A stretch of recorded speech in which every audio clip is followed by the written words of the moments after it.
Sing glory! Chocolate, menstrual cycle. Menstrual cycle, chocolate. An equation we're all too familiar with. But do we know why? Devin Perino, founder of Mooncycle Bakery, is bringing you a monthly subscription-based service that literally delivers baked goods to sustain and support you during your cycle. No longer is the cookie simply just a cookie. Anti-inflammatory, immune-boosting, vitamin C packed, iron absorption, magnesium replenishing, antioxidant administrating, PMS symptoms soothing. Even if you don't know what any of this means, Devin and her team are directing the conversation, and in some cases, even initiating it, away from the age-old cramps, eye rolls, and general drag we associate with the menstrual cycle, to one where, in knowing how our bodies work, we thrive throughout the entire month. We capitalize on the different phases of our body, and rather than retract, we step into ourselves, cookie in hand. This is Blood, Sweat, and Chocolate with Devin Perino. A quick heads up, we're dealing with an overseas conversation here, so the audio may reflect this. Coming to you from the East Coast, USA, in Amsterdam, the Netherlands.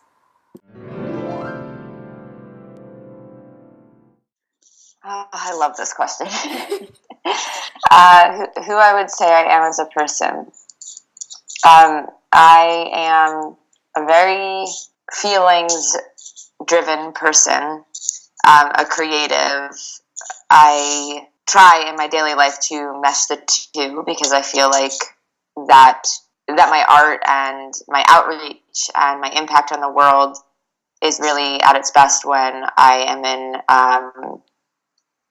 integrity with my feelings and I'm also creating. I feel like I'm someone that I love to explore, uncover, deep dive. I'm the kind of person that loves to sit on the couch with someone and talk for hours, and I'm also the kind of person that will spontaneously go on a trip with you and explore a new place. So I kind of I'm like that very grounded, earthy, rooted person. That's where I feel really good there, but then my head is always in the clouds as well. And I feel like what I do, or what I aim to do, is get really comfortable with the uncomfortable. I feel like I am pretty good at that, and it makes me happy to be in that space. So that kind of goes anywhere from Mooncycle, like really wanting to break down stigmas and talk about a topic that I find to be incredibly empowering, but that society doesn't always paint in that light, and hasn't always painted it, or really hasn't much at all painted in that light for centuries. All the way to like writing, where I love to write about emotions and kind of personalizing them or personifying them.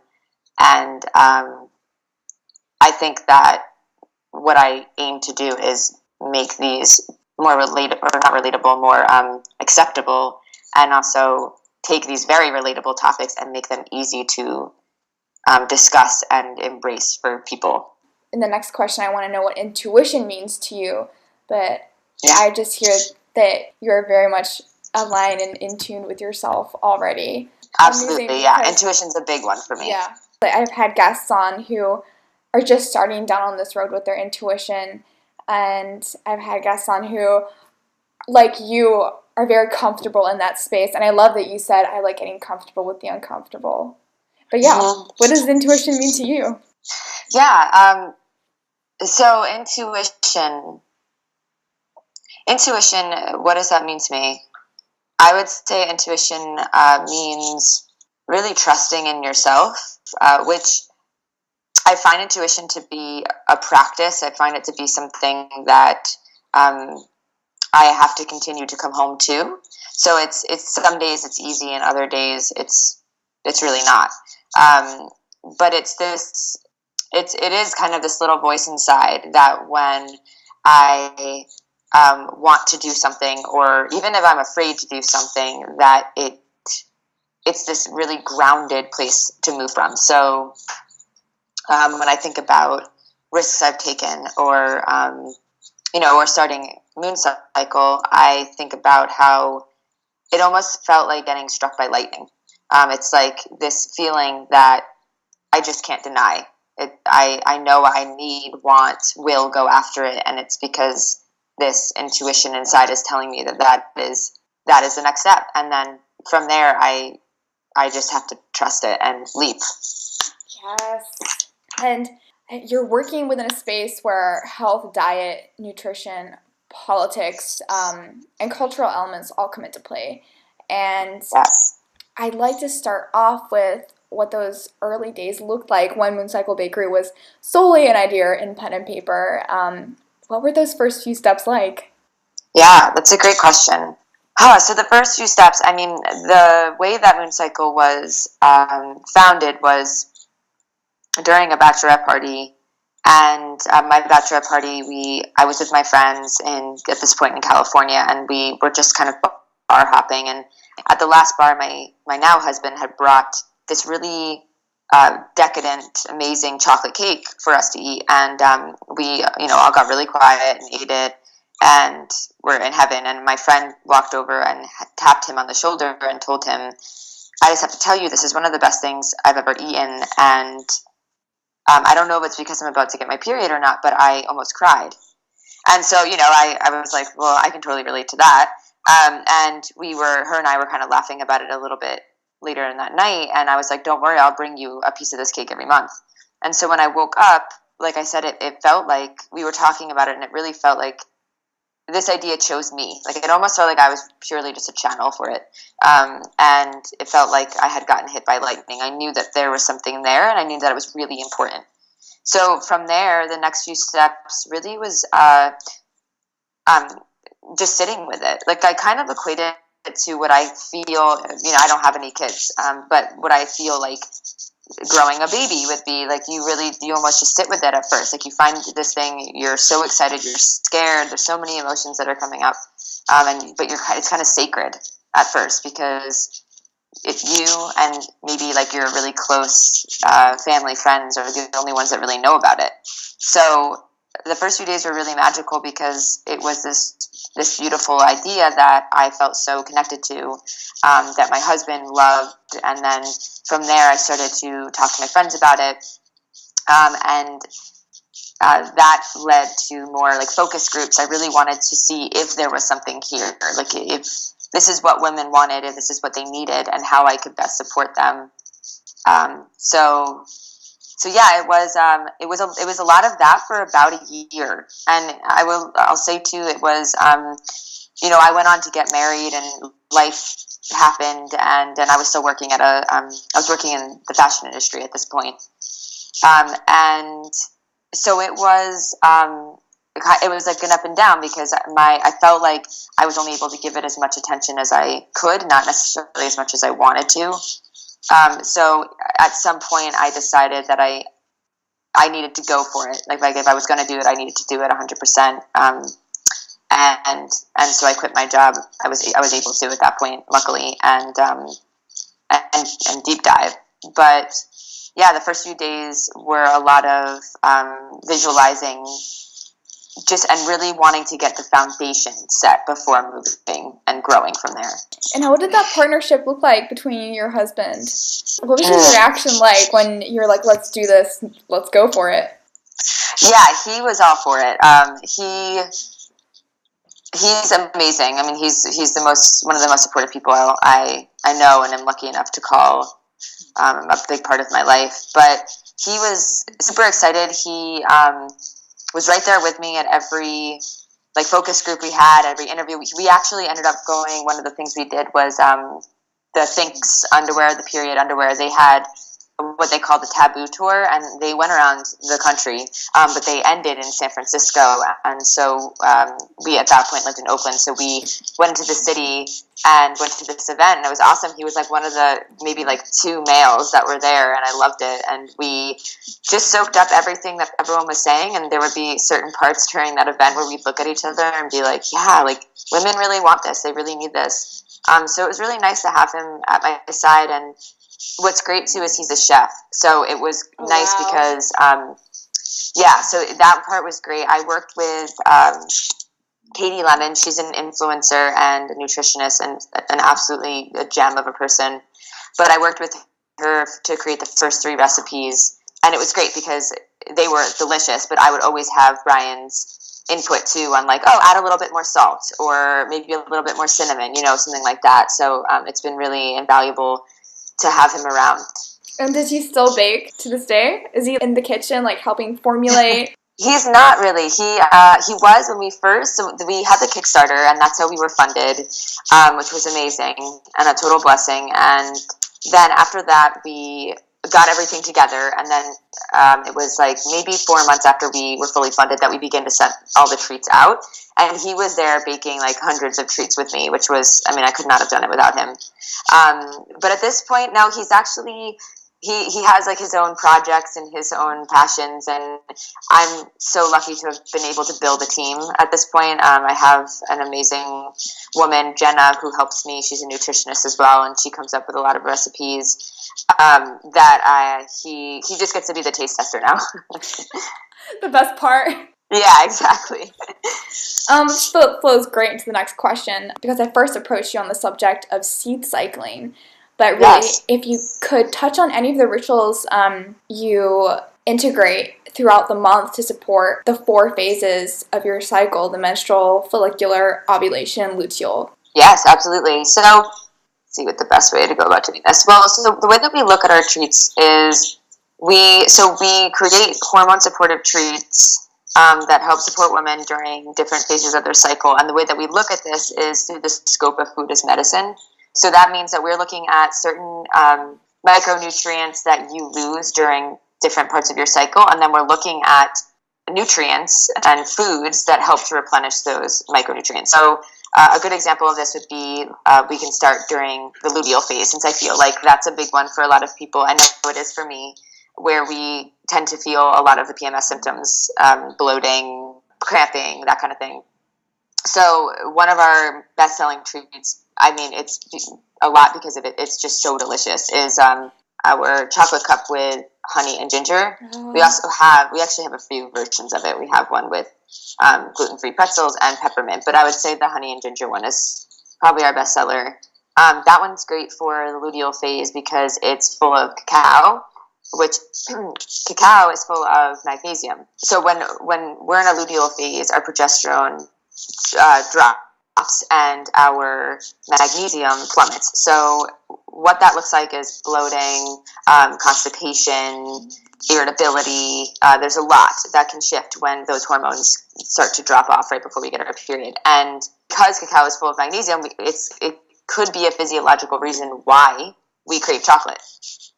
So cacao is awesome because it's not full of a ton of sugar. It's not full, like raw cacao. It's a plant.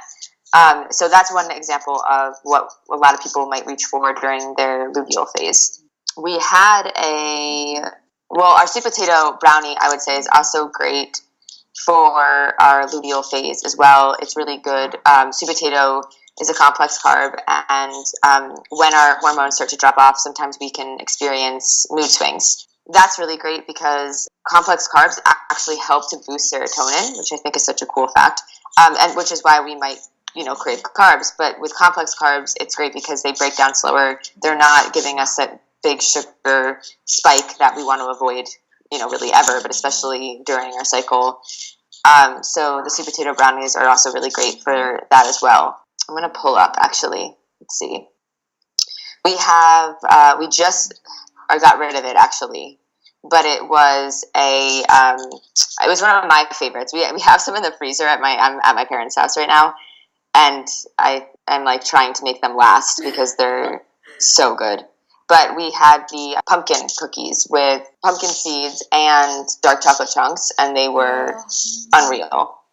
And they were pumpkin seeds, going back to seed cycling, are really great as well. And I can actually kind of touch on seed cycling a bit if we want. I had one of our teammates, Emily, broke down seed cycling in a way that I thought was really easy to understand because I feel like seed cycling can be there's just a lot to it. Yeah. So the practice of seed cycling is, the idea is by eating certain seeds with specific nutrients that promote hormonal regulation during different phases of the menstrual cycle, it can, like, a healthy balance of sex hormones can be achieved. So this looks like incorporating seeds that promote estrogen production during the first half of the cycle, and then seeds that promote progesterone during the second half of the cycle. Specifically would be 1 tablespoon each of like ground flaxseed and pumpkin seeds are eaten per day during the first half of your cycle. So the pumpkin cookie I just spoke about would be great during the first two phases of your cycle, ovulatory and follicular. So that's awesome. And then what helps as well is 1 tablespoon each of sunflower seeds and sesame seeds are eaten per day during the second half of your cycle. So that's something that when we're creating our treats, we look at. And as we continue to build out, like right now we have treats that kind of, they layer themselves within the phases, so we don't have like one treat per phase yet. But as we continue to grow our product base, that's something we want to look at and then be able to start incorporating sunflower seeds, sesame seeds, etc. And in terms of adaptogens as well, what's your favorite one? That's a good question. I think I like He She Woo, actually. And I think the reason that I really like He She Woo is because I didn't know much about it. And what I ended up learning about it, which I'm trying to remember which one we have, the He She Woo. And I think the He She Woo it's in our chocolate cup. But what I think is really cool about it is it contains iron and zinc, and it's known as a blood tonic. So I like that because it's perfect for post-period to rebuild blood levels. And personally, I am somebody that always, I struggle, I take iron, my iron's low and I get pretty fatigued around my period. So I just think it's amazing that there's an herb out there that works with your body to replenish what you've lost in your blood.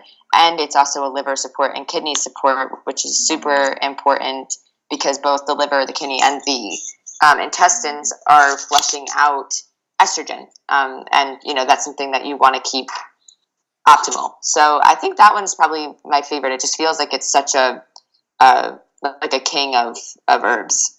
It was great first, learning about all of these things, tools and resources that we can use to support ourselves. And oh my God, I remember I just came across Moon Cycle Bakery and it was such a fangirl moment because in learning about the certain phases, and I love JJ Purcell's book, her latest book, where she just touches on, say, in a certain phase, it's like, okay, well, then maybe I'm feeling this way because X, Y, and Z, and therefore I could really capitalize on my ability to socialize during this week. Yes. And I just love how we can use these support systems to better enhance how we navigate through this world in our lives. Yes, I totally agree. And I love that. It's a great point. I mean, we don't think about that we are creatures of cycles. I mean, by nature, that is what we are. That is what feels natural. It is, again, it's not only okay to feel a certain way during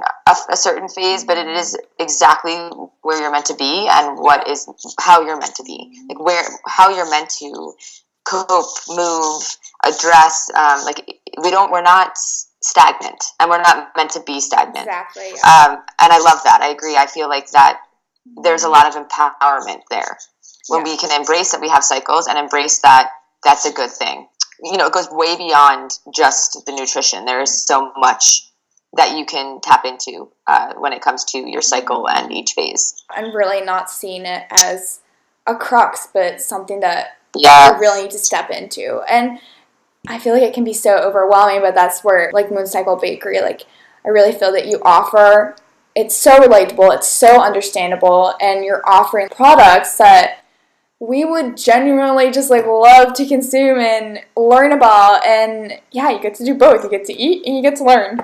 I love that. That makes me happy. That's a big, education's something I'm really passionate about, and it's something that I think is needed to continue to develop female, feminine, woman empowerment. I just think that that's very needed now and always, and when we can educate ourselves, we have choice, and that's everything.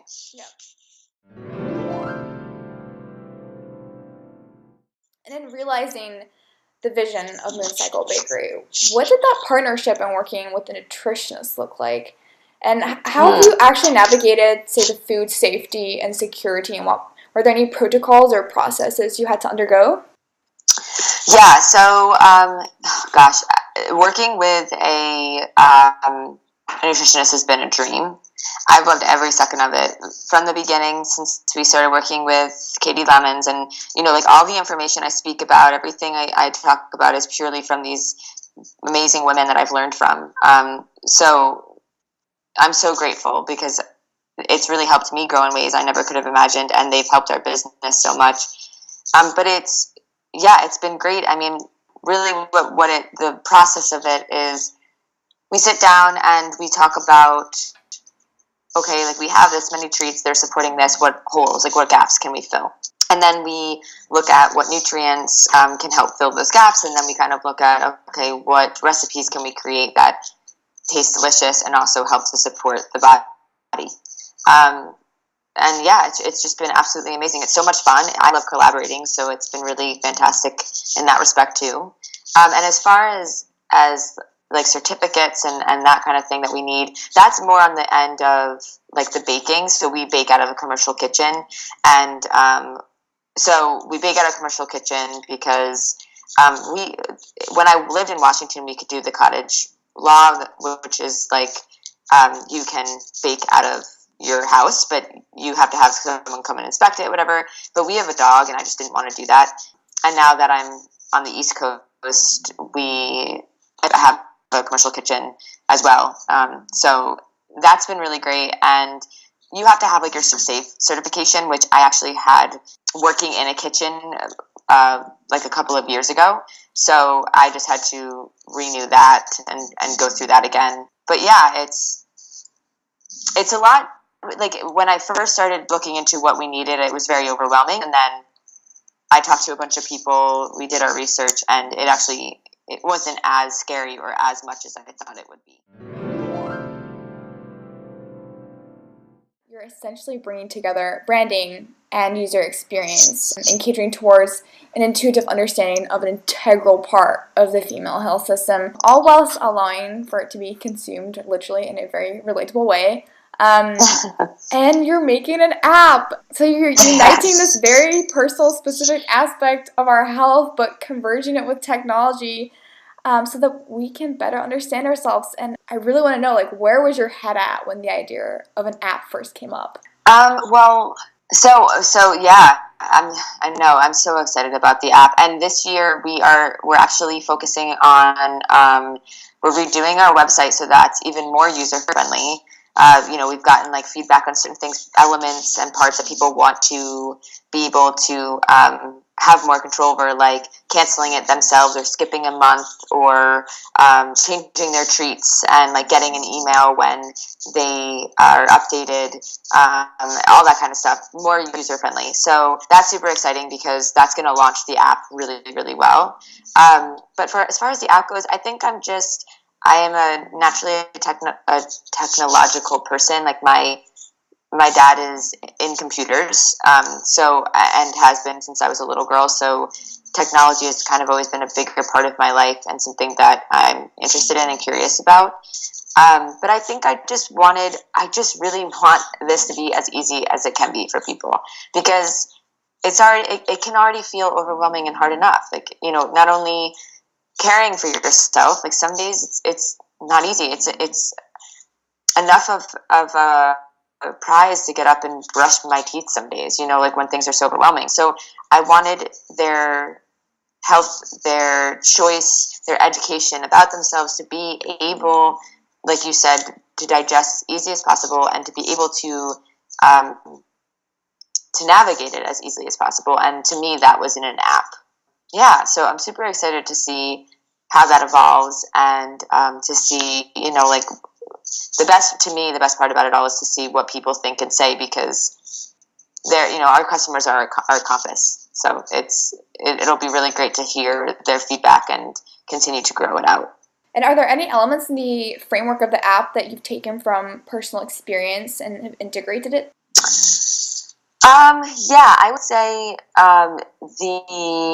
So the calendar part of the app, like the tracking part, the period tracking part of the app, I wanted to build out quite a bit, because I always find that like when I can track, honestly more so like my emotional states during this, so like my symptoms, but also as far as emotional mood swings, anything like that comes up, creativity, like when I feel like my creativity is peaked, when I feel like all I want to do is stay on the couch, or when I feel like I want to, like, all I want to do is be outside. Like I start to kind of on my own track my desires and like my longings and my yearnings during my cycle, and I want to be able to implement that into the app as well, so that again it's kind of well rounded. Like it's not just nutrition, it's not just physical things that we're tracking, but it's also emotional and like fun. Like, you know, it goes beyond just your period. It goes beyond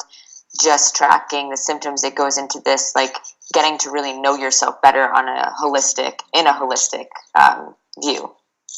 I love that. I love that you've really just taken it full circle, and it's not just something where it's like, oh, gotta go to that time of the month again, gotta go get my supplies, and it's such a drag. Right. Oh, I love that you've built it out in this like emotional framework as well. And I think another thing we'll probably add to the app, you just reminded me of actually when you said that, is like things to make it easy as well, like the education that we are providing, making it easy to implement it. So like another thing I'd like to add to the app is a place where you can create your shopping list, so that when you are like, if you're in a phase and you're like, oh, I'm going to go at my period, I want to make sure like I have dark chocolate in the house, or I want to make sure I have sweet potatoes, or you know, anything like that. You have this space where you can like jot it down, and like you just said, it's not like, oh, I have to go do that. It's like it just makes it a lot more integrated into your life, and it makes it a lot less of a burden and a lot more like an empowering, like, I'm taking care of myself and this is fun and it feels good. Because I see a lot of women, the whole entire trend of bullet journaling, and there are a lot of women and girls who take into tracking their menstrual cycle, but then again, it's like you look at the bullet journal, and I've heard a lot that people are saying it's so overwhelming and I just don't want to do that, and I feel like this here is a perfect go-to for people who are just, it's like the next step, tech savvy. It's like you want it on the go, and it's just no hassle. Yes, exactly. Yep, well put. And in terms of sourcing a team, what did that look like? Yeah, so gosh, birthing a team was one of my favorite bits in 2018. It was so natural and organic, honestly. Like, I saw where I needed to fill, where I needed help, where I wanted help. It's funny because we were at the Well Summit in New York City this past November or October, and we were able to go into like certain lectures and that kind of thing, and I had stepped into a panel of investors, female investors in the wellness space, and one of the things they said was, you know, even beyond numbers, beyond growth, they really look for a team, and they really look for like a strong founding team and a founder who, a good founder knows what they don't know, and then they fill in. And so really that's how it came to be what it is and what it was. And I think because of that, it just worked so well. So we were able to have some interns that they were magical. Like they were such good fits, and we had such a good time together. Some of them stayed on, some of them became freelance writers, which is really great. One of them is still our nutritionist and helps with customer service, and she's a doll. I had an absolutely amazing publicist from the start of, like, right when Kickstarter was funded, in which she's, you know, made such a huge difference in our business, honestly. So she's helped us with scheduling podcasts, with influencer marketing, all of that. So yeah, it's just, I would say, like, one of my favorite things is to see other people's skill sets. Like, I just really appreciate people who love to do what they do and are really good at it, and I'm not. So it's been amazing because I need them. Like, I need these people to make Mooncycle what I want it to be in what I think it could be. And I've just been blessed with such kind, loving, honest, hardworking, even like fun-having people that really I don't even know where Moonsicle would be without it. I find that like the people you surround yourself with and like your team, they're really going to build the basis of the audience and the community that Moonsicle Bakery is going to cater towards. Yes, it's so true. Like I just hired actually at the end of 2018 an amazing woman, Adrielle. She's the head of our social media, and I'm in awe watching our engagement grow, which is so important to me, or very organic engagement through her. And yeah, I agree. Like our customers are even more on board because of the people because of our team. So I couldn't agree with that statement more. And in terms of Kickstarter, I'd love to know, how did you like find the experience with Kickstarter, and was there maybe, say, a platform that you would have wanted to try out more, or why did you choose Kickstarter? Yeah, that's a great question. To be honest, I chose Kickstarter because it was like what I had heard about most, and I don't know if that was the best call. It worked, but I chose Kickstarter initially because of that, and then I actually had a good friend of mine whose husband had helped brands and businesses on Kickstarter make millions of dollars. He had been doing it for years. They were all very successful, fully funded, and he actually created a course that you took that helped you do this on your own, and he was offering it to a few people for free in return of feedback and able to help him grow and edit the course, etc. So I was one of the lucky few that got to take that course, and it made, I don't think I would have been able to launch, I know I wouldn't have been able to launch the Kickstarter without it. There's a lot of work that goes into launching a Kickstarter, a lot of things that I had no idea about, and the biggest thing is probably that it's a very psychological game. So the studies have shown that, and I can't remember the exact percentage, I think it's 20%, but if you are like 20% funded within the first day, you are like, I don't know, insanely more likely to be fully funded in general. And the reason being is because people, like if you get your friends and family to pledge to your project in the first day, then outsiders who are finding it through however you decide, emails, means of ads or whatever, social media, if strangers are coming to your project, they're more likely to pledge seeing that you're already 20% funded because they want to support a successful Kickstarter project. So all these things and so much more go into it, design, etc. And he was really teaching that through the Kickstarter platform, so that's why I stuck with it. I would have loved to also look at things like Indiegogo, any of them really, any of the crowdfunders, because it was stressful with Kickstarter simply because if you aren't fully funded, you don't get any of the money. And so there's, in a way that's great for people like me who I kind of like that fire underneath me, like to keep me, like really on top of it. Like I like a little pressure. I work well under pressure, but the Indiegogo really is a very similar platform, I've heard. And also, if you aren't fully funded, if you don't reach the full amount that you are asking for, you still get whatever it is you've raised, and that's really awesome because something is better than nothing, especially when you're starting a business. So it really just depends on your what you're asking for, what your preferences are, and in this case, in my case, if you have someone that maybe can help you in a certain platform or not. But it was an awesome experience and very humbling. I felt so grateful for everyone that helped us, and we really wouldn't be here without it. What were some of the self-care rituals that you did during this time? That's a great question. I would say I called my mom a lot. Yes, the moms. Yes, a lot of calling my mom. There was a lot of self-doubt that would come up. Part of what I did during the Kickstarter was email, like, you know, kind of like cold calling people, some people I hadn't talked to in years, and having to be really vulnerable and open with, like, this is what I'm doing, and I really would love your support. And that was, it was hard some days just to put yourself out there. And I mean, you know what it's like, you know, like anytime you're creating something and putting yourself out there, not knowing what you're going to get back. And again, I was so lucky, honestly. Like, I felt like people were so kind and giving.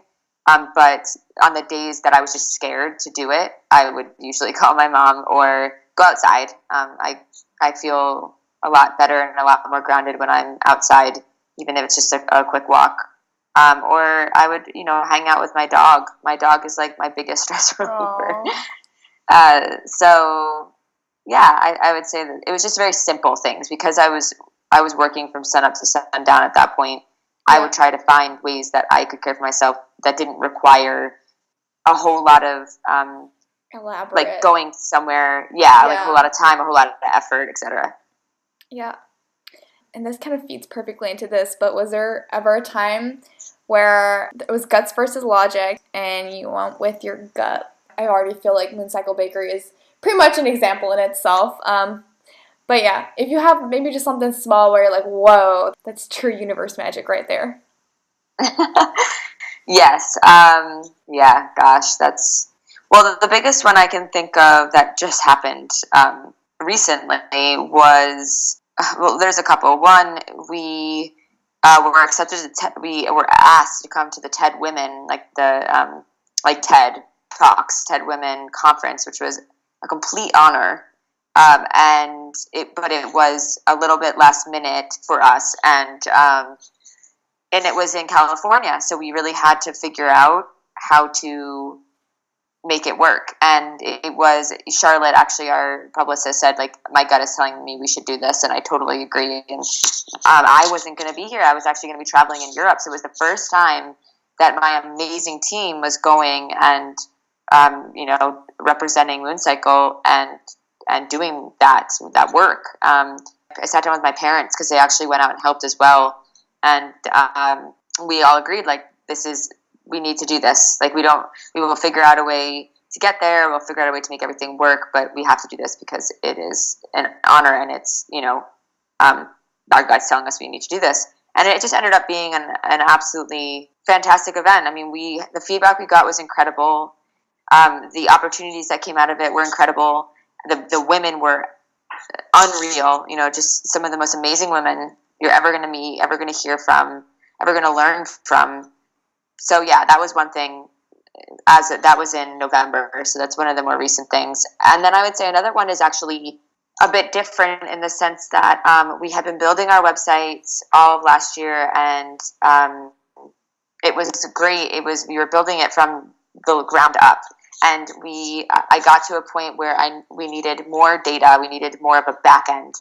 We're getting more orders. We're growing, and because of that, we need more structure and more automation, right? So, like, we're not getting so bogged down in the back end and the like office part of the work that we can't continue to grow the business. But our back end, to build that out on our website, was going to take a lot of time. And I knew that it was something we needed. I mean, again, my gut feeling was we need this sooner rather than later. So we actually decided to move it, like, to a completely different platform, which is why we are redoing the website as well. And that was going to be more money. But I just knew, I mean, my gut, there was no doubt, no matter how many ways I tried to dice it or look at it, that this is what we needed to do. And, you know, I haven't seen the results of that yet, but I know they're going to be so good. And really, at the end of the day, it just feels, to me, it feels so much better to go with my gut than to logic my way out of something that my gut is telling me is not, I need to go with that. Because you look back and you're like, why didn't I go with my gut? Yeah, exactly. Every time. It's so true. It is, and I definitely did that. There were definitely times in the website building, you know, the previous, where I was like, I know that this isn't. And then, you know, it's like you can delay it as long as you want, but the fact that your gut is going to tell you that's not right, it's still going to be there. So you might as well listen and, again, just get ready to jump, because it's scary, but it always works out. Like, I really, truly feel that every time I've listened to my gut, it's worked out. There is definitely a safety net, even if you don't see it. Yes, that's a really beautiful way of putting it. Okay, I'm really excited about this question because I saw that you made a post recently on Instagram, and it was proposing the idea of having Mooncycle Bakery in Europe, which would be amazing. So kind of treat this question like a journal/manifestation moment, only orally. What have some of those demands been like, and where would you want to be based? Just all the good stuff. Yes, I love this. Okay, so, man, we have gotten a desire and outreach and emails, everything from people in Europe almost since the beginning. A big part of that was when we started to get press. We had a lot of press from Europe, and we'd have a lot of people asking us, like, will you come here, etc. Because we could never ship to Europe because of customs and everything else, we talked about opening a place, which is why when I was there, I was kind of looking around at, like, what people have, what there is, what there isn't. And I think by nature, just by, like, aesthetics alone, Mooncycle would fit in really well in Europe. So the demand is, a lot of it's in the UK and a lot of it's in France. I would think about having a place, honestly, that's, I feel like, harder than, like, I feel like I could have it anywhere. I feel like London would be an awesome place. Paris would be really cool. I mean, I love Amsterdam, so personally I would love to have that because it would be great to go and visit. Oh, it's so good in between the canals. Yeah, exactly. I know. When we were there, I was like, I would just sit and look at our Airbnb. We were right on the canal, and, like, look across the street at certain places and be like, it looks so cute, like, tucked away right there. Yeah. But yeah, so I think, like, a bigger city, but those would be my top three right now: London, Paris, and Amsterdam. And then as far as the States go, that's something that I'm still very, very much considering. I mean, we've had a lot of people say that they would love to have a shop, or love us to have a shop in the U.S. And right now, my husband and I are working towards where we're going to settle. So our parents are from the Northeast, and we're just kind of figuring out where in the Northeast we want to be. But I actually think the opposite of Europe, I would want to open up a shop, like, maybe in a smaller New York town or something like that to start off. And then, being in New York City would be amazing, but it's quite, there's a lot of competition. Yeah. So I wouldn't mind at all starting small in a smaller town and just seeing, how it goes, if people are interested. And in that respect, it wouldn't just be baked goods. My dream is more of it to be like a cafe. So it would be the baked goods for sure, but it would also be meals that are hormone supportive.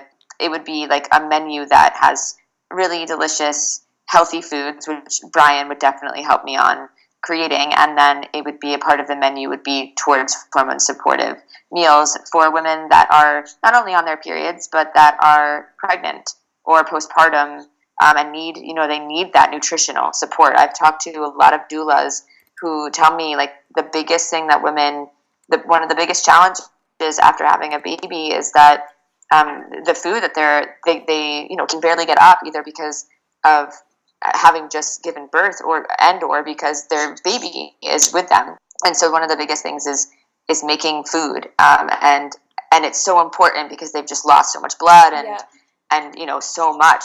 Their bodies went through so much, so they need a lot of support, and it just isn't quite there. And that's something I'm super passionate about. So I like the idea of having a cafe where these women and women in every phase, menopause, etc., can come in, and if they want to support their hormones through food, they can. What would your Menses guide be that you feel all those looking to support themselves through their monthly cycle should have and make use of? I would say that the biggest thing is to listen to your body. Your body, and you know best. And there is, like, the biggest thing that I stress on Mooncycle, I stress it to my friends, to my family in general, especially when it comes to nutrition, is there is no one size fits all. And that's the beauty of it. That's where your empowerment comes in. You have all the answers. And moon cycle, anything in this realm, we're supporters. But at the end of the day, so trust your gut, trust your body, and yeah, I mean, I really don't think you can go wrong when you listen to yourself. This is Devin, Guts and Glory, signing out. This was Blood, Sweat, and Chocolate with Devin Perino. Refer to the show notes to further get to know our guest. Share your thoughts and show us some love by subscribing or get in touch to be featured on the podcast. Released every other Monday. Thanks for lending us an ear. Passing on the mic.